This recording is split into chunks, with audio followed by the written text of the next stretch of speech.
Hei, mans vārds ir Gunita Lagziņas-Kroderēna, un šodien mēs tiekamies 106. rubrikas Darīt ir radīt, ja nejaušība nav sērijā.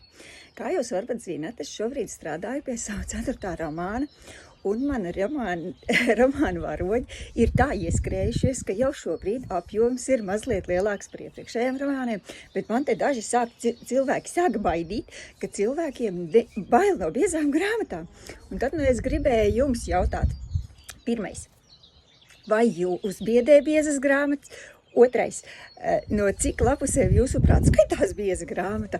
Un trešais, pēc kādiem kritērijiem jūs vispār izvēlaties grāmatu? Man personīgi ir ļoti svarīgs grāmatas vārds, vai tas ir mani uzrunājošs, tad noteikti arī nosaukumam ir sava nozīme, jo tas var būt gan intriģējošs, gan mazliet atbaidošs, un pilnīgi noteikti svarīgs ir autors. Jo es zinu autors, no kuriem man patiks visas grāmatas, vairāk vai mazāk, bet es zinu, ko sagaidīt. Paņēmu no sava grāmata plauktā biezāko daļliteratūras grāmatu.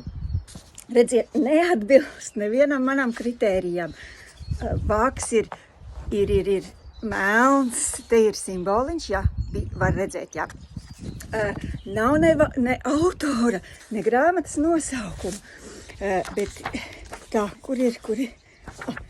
Pat paskatieties, cik pieticīgs autors, cik maziem burtiņiem uzrakstījis savu vārdu. Mārtiņš Zvīdriņš.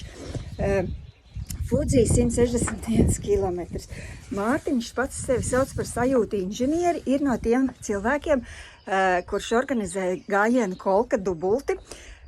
Principā viņš ir šīs idejas autors un realizators. Un viņš uzrakstīja savu laiku grāmatu. Tā ir mana pirmā rediģētā grāmata par to, kā viņš devās uz Japānu apskriet Fudzī kalnam ultramaratonu. Tas ir ārkārtīgi iedvesmojošs stāsts. Ja neko neesat līdz šim dzirdējuši par Mārtiņu Zvīdriņu, noteikti iegūglējiet. Šī grāmata savulaik dabūja Dzintara sodumu balvu par novatorismu literatūrā.